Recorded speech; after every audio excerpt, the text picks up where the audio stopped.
Ya, saya di sini dari kelompok 7. Saya akan menjelaskan tentang PPT kelompok kami, kelompok 7. Yang pertama di sini tentang menulis karya tulis ilmiah. Nah, apa sih itu karya tulis ilmiah? Nah, karya tulis ilmiah sendiri adalah karya tulis yang dibuat untuk memecahkan suatu permasalahan dengan landasan teori dan metode-metode ilmiah. Nah, karya tulis ilmiah menurut KBBI juga merupakan karya tulis yang dibuat menggunakan prinsip-prinsip ilmiah dan berdasarkan fakta, yaitu observasi, eksperimen, dan kajian pustaka. Dalam teknik penulisan buku atau karya ilmiah, kita juga memerlukan sebuah informasi yang benar-benar akurat. Untuk apa sih? Lebih tepatnya untuk menunjang isi buku atau karya tulis ilmiah yang kita buat. Nah, informasi tersebut juga biasanya ditemukan dalam berbagai bentuk, lebih tepatnya dalam bentuk cetak, buku cetak, atau mungkin dalam era sekarang atau zaman sekarang ini banyak kita mencarinya dalam bentuk website, blog, bahkan ada dalam bentuk aplikasi mobile bisa kita cari.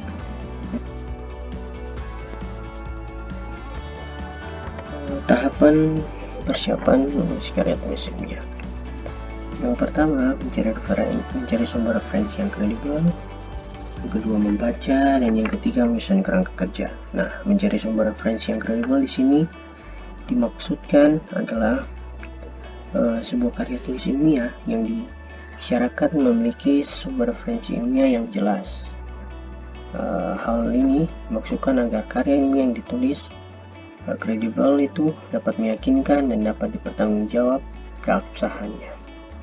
Nah, yang kedua adalah membaca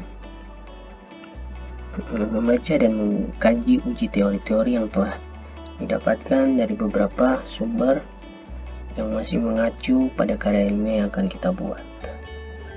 Dan yang ketiga adalah menyusun kerangka karangan.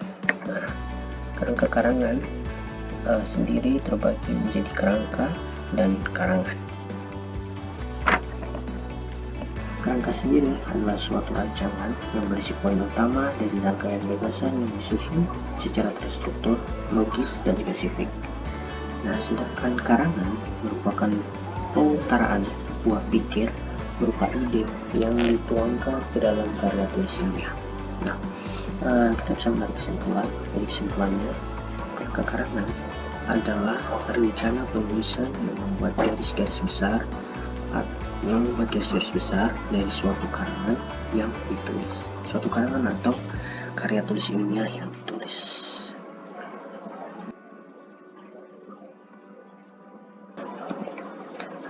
Dan yang berikutnya adalah preferensian atau referensi. Nah, referensi sendiri adalah suatu informasi yang dijadikan rujukan atau sumber acuan untuk memperkuat atau mempertegas suatu pernyataan.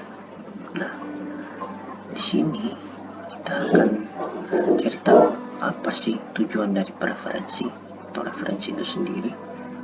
Nah, yang pertama, referensi itu memperkuat pernyataan atau argumentasi. Nah, dengan adanya referensi, kita sendiri sebagai penulis karya ilmiah mempunyai sebuah hak untuk memperkuat argumentasi yang kita buat. Nah, yang kedua di sini adalah menghindari plagiarisme. Nah, kita tahu ya, plagiarisme itu banyak sekali jenis-jenisnya, dan ya kalau kita tidak hati-hati akan mudah sekali terjerumus dalam plagiarisme. Nah, dengan adanya referensi itu juga akan membuat kita untuk terhindar dari berbagai macam plagiarisme yang ada. Nah, yang ketiga adalah bentuk penghargaan karya orang lain, dan yang keempat, tujuan keempat adalah menambah informasi bagi pembaca. Nah, dengan adanya referensi juga kita akan memberitahu kepada pembaca bahwa ini yang kita tulis itu akan menambah informasi bagi si pembaca yang akan membaca karya tulis ilmiah kita. Berikutnya ada contoh situs sumber referensi daring, lalu fungsinya yang kredibel. Nah, yang pertama di sini ada garuda-print.go.id, berikutnya resource.perpunas.go.id, yang berikutnya Google Scholar, OneSource.id, dan doage.org. Teksnya adalah penulisan daftar referensi atau daftar pustaka. Nah, di sini ada beberapa tahapan. Yang pertama adalah tulis nama pengarang. Nama pengarang bagian belakang ditulis terlebih dahulu, baru nama depan. Step kedua atau bagian kedua adalah tulislah tahun terbit buku. Setelah tahun terbit diberi tanda titik. Dan ketiga, tulislah judul buku dengan diberi garis bawah atau cetak miring. Setelah judul buku diberi tanda titik. Keempat, tulislah kota terbit dan nama penerbitnya. Di antara kedua bagian diberi tanda titik 2. Setelah nama penerbit diberi tanda titik. Apabila digunakan dua sumber pustaka atau lebih yang sama pengarangnya, maka sumber dirilis dari buku yang terlebih dahulu terbit, baru buku yang terbit kemudian. Di antara kedua sumber pustaka itu dibutuhkan tanda garis panjang. Itu step yang kelima. Nah, di sini contohnya daftar pustaka. Kalian bisa lihat artikel dari buku 1, penulis plus editor, buku lebih dari 2 penulis, buku 1 penulis, jurnal 1 penulis, jurnal 2 penulis. Ya, sekian dari kelompok kami. Terima kasih.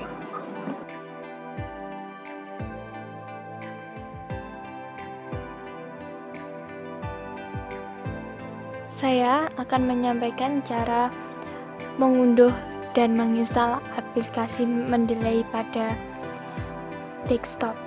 Pertama, buka Chrome, kemudian share Mendeley.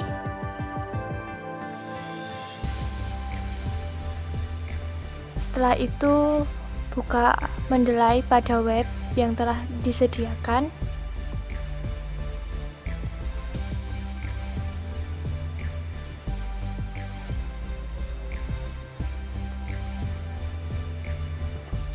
Setelah berada di web Mendeley, silakan klik download pada pojok kanan atas.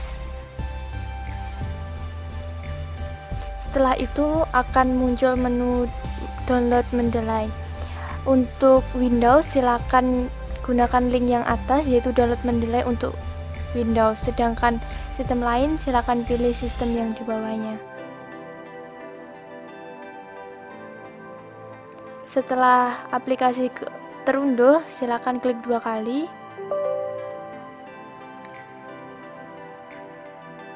Setelah itu next, agree,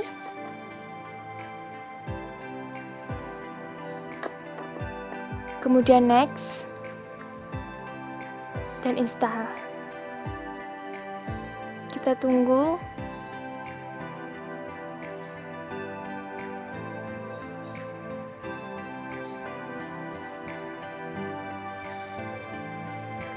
Setelah itu finish.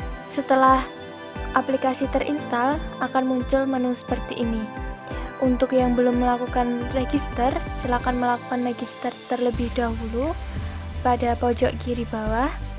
Jika sudah memiliki akun, silakan masukkan email dan password yang telah dipergunakan. Setelah itu lakukan sign in, kemudian close, next, close. Jika belum menginstal MissWord, dapat dilakukan instalan pada menu Tools, kemudian install MissWord. Jika sudah dilakukan install, tidak perlu menginstal ulang, sehingga aplikasi Mendeley dapat digunakan. Sekian dan terima kasih.